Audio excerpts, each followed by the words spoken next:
Bienvenida y bienvenido al ciclo Novísima Crítica del proyecto I+D Letral de la Universidad de Granada, dirigido por la doctora Ana Gallego Cuiña. Este ciclo se propone llevar a cabo entrevistas con jóvenes investigadores e investigadoras. Y en esta ocasión estamos con Ana David González, actualmente investigadora postdoctoral Juan de la Cierva en la Escuela de Estudios Hispanoamericanos del Instituto de Historia del CSIC. Ella es doctora en estudios filológicos por la Universidad de Sevilla y su investigación se ha centrado fundamentalmente en la vinculación entre vanguardia y nacionalismo en la literatura hispanoamericana y en el estudio desde la sociología de dicha literatura, con especial atención a la vinculación entre ideología y literatura en el contexto argentino de la primera mitad del siglo XX. Durante su trayectoria académica ha publicado artículos en numerosas revistas científicas y ha realizado varias estancias en universidades como Harvard University o la Universidad de Buenos Aires. Actualmente forma parte del equipo de investigación del proyecto Escritores Latinoamericanos en los Países Socialistas Europeos durante la Guerra Fría y del equipo de trabajo del proyecto Poética del Postmodernismo en Hispanoamérica y España 1907-1922. Bienvenida Ana y gracias. Empezamos con las preguntas de la entrevista como tal. La primera pregunta que queríamos lanzar era que ¿qué críticos o críticas consideras que se tienen hoy como referencia? Bueno, buenas tardes a todos y muchas gracias por esta invitación. Me siento muy honrada de que les interese mi opinión acerca de la crítica actual y bueno, también felicitar a este proyecto que sé que hacen muchas cosas y siempre están muy activos, así que quiero empezar por ahí agradeciendo. Y hablando de críticos de referencia, me parece que siguen muy vigentes dos nombres que ya son clásicos, pero que, insisto, creo que siguen en la actualidad. Uno es Cornejo Polar y el otro es Ángel Rama. Me parecen dos críticos que tuvieron la genialidad de poder proponer categorías críticas y cuestiones de la literatura latinoamericana, tanto de lo general, de lo latinoamericano como algo conjunto, por ejemplo, el término de transculturación, ¿no?, que se puede aplicar a a literaturas de distintas naciones y países de América Latina, pero también han sido, y sobre todo Ángel Rama a mí me interesa un poco más, ha sabido también centrarse en literaturas locales de América Latina. Sus análisis, por ejemplo, sobre la literatura argentina, muchas veces, aunque sean de Argentina, él siempre da claves para que las pensemos en otras naciones de América Latina. Entonces, esos dos nombres a mí me parece que ahora mismo pues siguen dominando porque efectivamente sus propuestas no han caducado, no se han presentado nuevas categorías que lo sustituyan a ninguno de los dos. Y, por ejemplo, el caso de Cornejo Polar, pues en la Academia Estadounidense, como sabemos, sigue siendo referente, por ejemplo, en Boston con la revista de crítica literaria latinoamericana. Y bueno, también querría agregar el nombre de Beatriz Sarlo. Sarlo también sigue muy vigente. Aunque es verdad que Sarlo a lo mejor sí ha sido más, ha trabajado más lo que es el Cono Sur, más exclusivamente, pero creo que también ella ha pensado en lo latinoamericano como categoría y que también sigue funcionando. Uh-huh. Y concretamente, ¿tú te integras en alguna tradición crítica? Sí, yo además es muy específico, siempre insisto en que a mí lo que más me interesa es la sociología de la literatura, porque creo que es la que mejor sabe fijarse en lo literario como algo anclado a las condiciones sociohistóricas del momento, que por supuesto luego condicionan la recepción posterior de esa obra en concreto, ¿no? Pero a mí, yo haciendo la tesis doctoral, que creo que es el momento en el que uno pues está buscando su tradición, digamos, a mí me sirvió mucho la sociología de la literatura, sobre todo de corte marxista. El nombre que me viene a la mente siempre es Raymond Williams, también evidentemente Bourdieu, pero también la sociocrítica francesa de Edmond Cross, ¿no?, que todos se fijan en esa relación entre lo social, lo ideológico y la literatura, y bueno, por eso esa es la tradición que me interesa. ¿Y qué derivas consideras tú que atraviesa hoy la crítica latinoamericanista? Bueno, se mantienen por un lado los estudios culturales, que ya tienen una tradición bastante larga, pero yo creo que siguen muy vigentes. Sobre todo en la academia norteamericana, pero creo que ya ha pasado a otros ámbitos también. Pero concretamente en el caso latinoamericano hay dos vías que también continúan. Una es la de colonial, creo que está totalmente vigente, todos los estudios de coloniales, que además trabajan, por ejemplo, todo lo que es lo indígena desde un punto de vista que durante el siglo XX se había ignorado o simplemente se desconocía, pero también los estudios transatlánticos, de hecho creo que su proyecto tiene mucho que ver también con los estudios transatlánticos, pero que tienen otras derivas. El proyecto en el que yo estoy ahora, que vos nombraste, es el de la relación entre América Latina y la URSS y los países socialistas durante la Guerra Fría. Nuestra perspectiva entre otras, una es los estudios transatlánticos. ¿Qué nuevas aproximaciones teóricas y metodológicas se plantean en la actualidad para el objeto literatura latinoamericana actual? Un poco en relación con la pregunta anterior. Bueno, yo acá sí veo un fenómeno, bueno, varios fenómenos más generales, diría que yo que se pueden aplicar también a la literatura española peninsular. Una es, que impera mucho la tendencia interdisciplinar.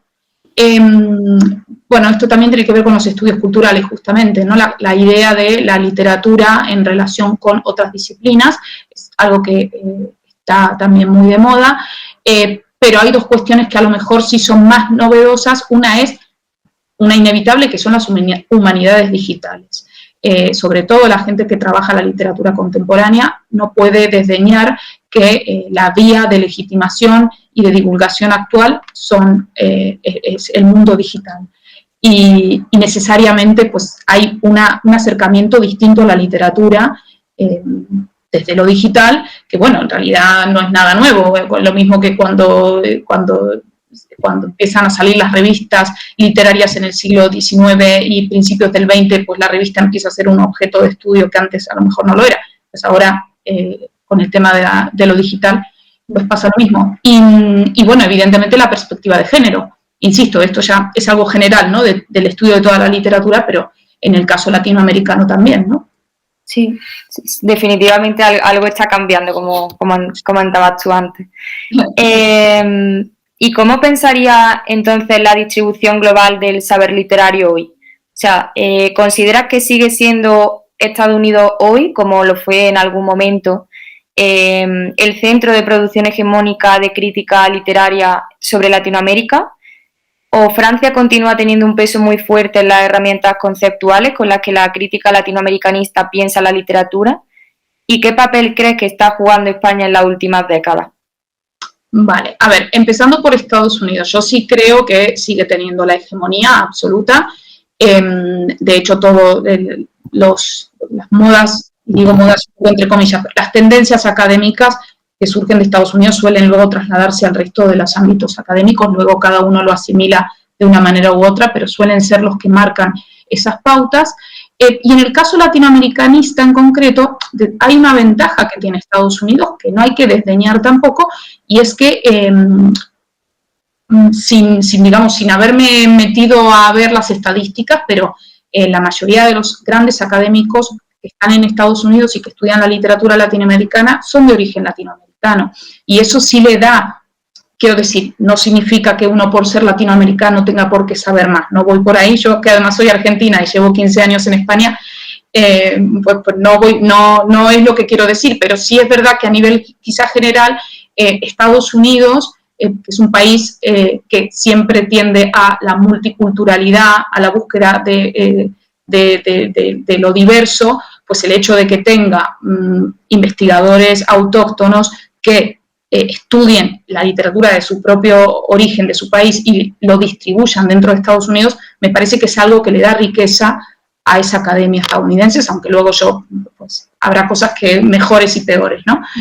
Y diría yo que Francia ha perdido mucho el peso que tuvo hace unas cuantas décadas. Quiero decir, sigue teniendo sigue viendo nombres de referencia que son franceses. Yo creo que Bourdieu, un nombre que todos trabajamos, todos volvemos a Bourdieu porque el campo literario al final es una propuesta que sigue siendo nuestra referencia a la hora de acercarnos a la literatura. Una cosa que discutimos mucho en este proyecto en el que vinculamos escritores latinoamericanos con el mundo soviético es precisamente la noción de autonomía o la pérdida de autonomía de estos escritores, y toda esa categoría que Bourdieu propone pues, nos viene muy bien para poder sistematizar y categorizar la literatura. Entonces yo sí creo que Francia a lo mejor tiene nombres que siguen siendo referentes, pero no tanto, no hay una escuela francesa que uno pueda decir porque sigue siendo referente, por lo menos en lo académico. ¿Y España qué papel ha jugado? Bueno, yo quiero reivindicar una cosa de la Academia Española que a mí me parece importante en estos tiempos, y es que sigue defendiendo el objeto literario como un objeto autónomo y por sus particularidades específicas. Y esto que digo que parece muy abstracto lo voy a explicar.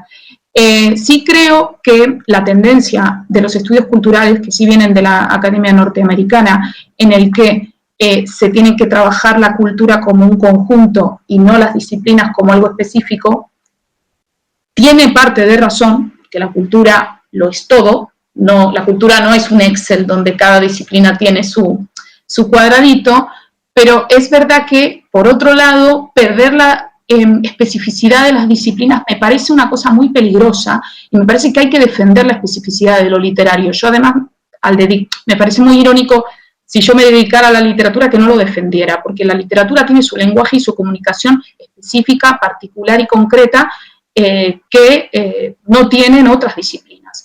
Y el hecho de que todavía gente como yo tengamos la suerte de que las instituciones nos den un trabajo para trabajar la literatura en específico, yo creo que es una resistencia que tiene España y que yo valoro mucho y que me parece positiva, a pesar de que parece como que estoy diciendo como que no quiere avanzar, no voy por ahí, sino que realmente esa especificidad yo creo que no se debería perder. Y bueno, y después una cosa súper concreta de España, que sí hay que decirlo, porque muchas veces no valoramos las nuevas cosas, siempre reivindicamos, pero a lo mejor no valoramos, y es que en el ámbito académico latinoamericano, en las últimas décadas hay muchísimas catedráticas mujeres. Eso está bien, es algo que ha mejorado y hay que reconocerlo. Hay muchas cosas por hacer, pero bueno, yo en ese aspecto sí creo que ha cambiado para mejor. Sí. La verdad que ha sido una respuesta interesantísima todo lo que has planteado desde Estados Unidos como gatekeeper, utilizando un poco la terminología de Ana Gallego Cuiña y bueno, luego la verdad que es muy interesante el tema que plantea sobre la especificidad, ¿no? Que se mantiene desde España. Y cómo, por cambiar un poco, bueno, pero siguiendo en la misma línea, ¿cómo interactúan en la actualidad la posición de la academia y el mercado literario? Bueno, desde mi poca intuición sobre el mercado literario actual, tengo que decir que yo no veo ningún tipo de interacción y creo que siguen corriendo muy paralelas. Para ir al grano, me parece, por ejemplo, una cosa que pasó hace poco, el premio que se le da de literatura a Sonsoles Onega, a una novela que yo no he leído ni voy a leer, pero que un académico bastante importante de la Academia Española, estoy poniendo un ejemplo español, pero bueno, se puede entender en cualquier contexto. Este académico muy reconocido, que todo el mundo sabrá de quién hablo, pues hizo una reseña muy negativa de ese libro. Y más allá de lo mediático, que uno diga, ¡ay, qué curioso! Pues qué reseña más mala. Ya nos hemos olvidado de eso. Al final, esta persona tiene un reconocimiento, una legitimación, tiene un premio. ¿Y qué estamos haciendo? ¿Dónde está el canon? ¿Quién nos está escuchando? ¿Le interesa al mercado literario nuestra opinión? Hasta cierto punto, esa idea de que corran paralelas es, por un lado, negativo, por otro lado es positivo, porque también nos da nuestra autonomía crítica, ¿no? Que no tenemos, digamos, que seguir las reglas del mercado literario, que eso también sería peligroso. Pero al mismo tiempo, el mercado literario no escucha en ningún momento o no tiene, digamos, no tiene en cuenta la gente que se dedica a la academia, no tiene en cuenta nuestra opinión. Y bueno, pues yo creo, por ejemplo, yo no me dedico a la literatura actual y a lo mejor mi opinión pues no sirve demasiado, pero sí hay mucha gente muy válida que tiene mucho por decir y que el mercado literario no las va a escuchar. Y bueno, el ejemplo que te acabo de dar es uno, pero debe haber muchos más. Sí, sí, sí. ¿Cuál considera que es el rol de la crítica o del crítico hoy? Bueno, tiene que ver un poco con lo que dije antes. Todavía el rol, ahora mismo el rol con la cantidad de críticos y de medios por los que uno puede hablar es cada vez más minoritario ese rol, ¿no? Porque antes a lo mejor había un crítico, dos, y lo que decía ese crítico tenía un peso muy grande. Pero al margen de eso, yo creo que digamos, en ese sentido, el crítico y más ese crítico más cercano a lo académico sigue siendo alguien bastante aislado. Yo creo que hay una tendencia institucional a intentar que los que nos dedicamos profesionalmente a la investigación nos acerquemos a la sociedad con estas nuevas iniciativas que nos impulsan a hacer divulgación fuera del ámbito académico. Eso a priori es muy interesante, en principio está muy bien y yo creo que es una exigencia razonable, ¿no? Que nos digan, bueno, está muy bien lo que ustedes hacen ahí dentro de sus bibliotecas, pero la sociedad también quiere saber, ¿no?, qué están haciendo. Pero creo que no hemos encontrado todavía un modo de divulgación realmente efectivo y que tenga una repercusión social. Me parece que tenemos que dar un paso todos, o sea, quiero decir, todos somos responsables. Pero que esta nueva tendencia a lo mejor todavía no está bien enfocada. Ahora mismo los investigadores jóvenes estamos haciendo divulgación, y lo digo directamente porque nos lo exigen y nos piden un certificado que certifique que hacemos divulgación. Pero eso no es realmente lo que nosotros tenemos que hacer. Nosotros tenemos que invertir tiempo también en algo que nosotros veamos que sea útil y que tenga sentido, y no solamente porque nos den un certificado. Pero claro, estamos en un momento de meritocracia en el que yo todo lo que es perder tiempo en algo, y digo perderlo entre comillas, que luego no me lo van a reconocer en un momento en el que yo todavía no tengo una estabilización profesional, es muy difícil que yo me meta ahí.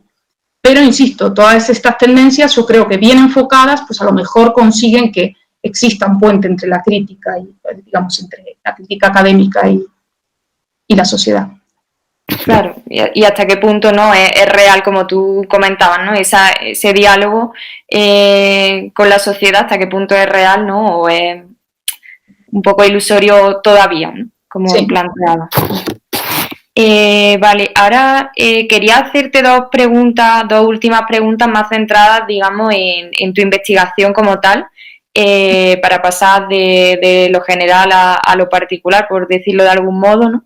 Y la primera que quería plantearte era que, bueno, como tú bien has comentado, cuando hemos comentado también sobre en qué tradición literaria y crítica te insertaría, gran parte de tu investigación ha partido de la sociología de la literatura, como comentaba. Y entonces quería preguntarte que en qué sentido consideras la literatura una práctica social e ideológica, y si crees que impera esta idea en el imaginario colectivo o bien despunta de nuevo una visión romántica, entre comillas, del objeto literario. Vale. Bueno, como dije al principio, uno de mis referentes de la crítica es de corte marxista, Raymond Williams, y él plantea una cosa que suena muy sencilla, pero que no es nada sencilla, es bastante compleja. Y tiene que ver con esa idea la idea del que me preguntas, tu segunda pregunta sobre la idea del autor como genio creador. Para, digamos, contrarrestar eso, Raymond Williams dice que tenemos que preguntarnos cuando nos acercamos al objeto literario, ¿qué hizo esta forma con este autor? No qué hizo este autor con esta forma. Dar vuelta, digamos, revertir esa lógica que viene precisamente del romanticismo para poder entender lo literario como una práctica social. Es decir, otra forma de verlo es cuál es la pregunta a la que responde esta obra literaria. Y hacernos ese tipo de preguntas para intentar no caer en esa idea de la literatura como, como el resultado de un genio creador, ¿no? Entonces, en este sentido, yo definiría la forma literaria, y digo forma porque, como dije antes, defiendo la disciplina específica de la literatura por su forma, porque tiene unas formas específicas, como el cruce entre las condiciones materiales, las formaciones ideológicas, las prácticas discursivas, que atraviesan tanto una época general como a un autor particular, porque tampoco hay que caer en lo contrario como si el autor no existiera y fuera un medium, ¿no?, de su época. Evidentemente, por ejemplo, la perspectiva feminista actual quiere que nos planteemos, bueno, que si el autor era una mujer con esas condiciones materiales que la rodeaban, ¿por qué escribió esto, no escribió aquello, por qué la leyeron o por qué no? Entonces, quizá estar dentro de un intermedio entre tener en cuenta al autor, pero sobre todo centrarnos en cómo el conjunto de todo eso produce una forma literaria puntual, porque se produce la narrativa experimental del boom y, bueno, muchos otros ejemplos, ¿no? Y esto tiene una consecuencia directa en el modo de acercarnos a la literatura, porque implica, lo que digo, ¿no?, rehacer esas preguntas que a lo mejor antes se hacían desde el autor, pues hacerlas desde la forma literaria, pero siempre teniendo en cuenta ese contexto. Nunca caer tampoco en el inmanentismo, que también es una cosa bastante ya desfasada y, diría yo, tradicional. Bueno, y me preguntaste lo de si imperaba esto en el imaginario colectivo. No, en absoluto. Yo creo que la muerte de autor del siglo XX nunca se produjo, y nunca se produjo porque, a ver, evidentemente sí se produjo una evolución hacia intentar despojarnos de esa noción romántica de autor. Sin embargo, solamente con ver los programas de las asignaturas de grado de literatura siguen teniendo nombres propios, cuando yo creo que se debería enfocar más hacia lo panorámico, aunque luego dentro de lo panorámico uno no puede quitar a Rubén Darío, por ejemplo, porque es el poeta, pero quizá sí sigue habiendo una tendencia, sobre todo en el imaginario colectivo, de nombres de autores. Y después hay una cosa, antes que nombraste a Ana Gallego, que hace poco leí un capítulo que ella publicó en un libro sobre legitimación y legitimidad en América Latina, donde ella plantea que precisamente como esta noción de autor romántica nunca se ha perdido y que de hecho ahora es una estrategia de legitimación, por ejemplo, de los autores actuales a través de las ferias o de los festivales literarios. Entonces, estamos, digamos, viviendo todavía la idea de ese autor, de esa visión romántica de autor, absolutamente. Sí. Podría hablarse de un giro autorial casi, ¿no? O sea, como una vuelta, ¿no?, al autor en los términos que planteaba y que mencionaba que, bueno, en la tesis de Ana Gallego, ¿no?, actualmente. Una respuesta interesantísima, la verdad. No, bueno, además la nombro a ella porque ese libro me lo leí porque es un libro muy reciente que recomiendo, que coordinan unas profesoras de la Universidad de Buenos Aires. Y bueno, debe haber más ejemplos, pero justo leí ese capítulo de Ana y cuando me lo preguntaste dije, me parece que ahí se da con la tecla, dentro de lo, insisto, yo la literatura actual ahora mismo no la estoy trabajando, pero que ese modo de legitimación lo vemos todos, ¿no? Todos los días. Sí, la tendencia total, sí. Y bueno, ya por último, también sobre tu investigación en particular, recientemente en una publicación que hiciste sobre Horacio Quiroga, has propuesto el término modernidad céntrica, equivalente en cierta forma a internacionalización, para referirte a los cuentos del escritor y superar o reconsiderar de algún modo su posición en el campo literario latinoamericano. ¿Crees que podría ser este un término productivo y extrapolarse el análisis a otros escritores o escritoras latinoamericanas de principios del siglo XX? Vale, gracias por la pregunta y por tan específica, ¿no?, sobre un trabajo que además disfruté mucho porque a mí me sorprendió mucho encontrar cuentos de Quiroga que no sean sobre la selva, sino sobre algo tan moderno como es el cine, tan moderno para su época, y cómo impacta el cine en este escritor que uno siempre se imagina en la selva, ¿no? Entonces, si se puede aplicar a otros autores, bueno, yo espero que sí, lo hice con esa intención, ¿no? Porque siempre uno intenta que sus trabajos tengan un interés también para gente que trabaja otro autor distinto a ese. Yo simplemente lo que ahí quise hacer es decir, bueno, es verdad que hay una modernidad periférica, que es lo que precisamente propone Sarlo, ¿no? Y tiene toda la razón por un montón de cuestiones que todos más o menos sabemos y nos imaginamos, pero que simplemente es para contrarrestar un poco esa imagen de autor, ahora que estábamos hablando de la autoría de Quiroga, como ese escritor tan periférico que está dentro de la periferia, es decir, de la selva de un país latinoamericano, ¿no? Y conocer otra perspectiva de él que no tiene nada que envidiarle a cualquier autor europeo en ese sentido, ¿no? Cuando él describe y él reactualiza el género fantástico a través del cine y escribe un cuento con un metaficcional y muy metaléptico que luego lo hace hasta Woody Allen en La Rosa Púrpura del Cairo, hace el mismo juego que hace Horacio Quiroga. Entonces, qué lástima, ¿no?, que tengamos a un autor tan anclado por no ver su obra en general. Entonces, si se puede aplicar a otros escritores, probablemente sí. Yo no lo he aplicado en otro caso porque no he encontrado algo tan claro como el caso de Quiroga.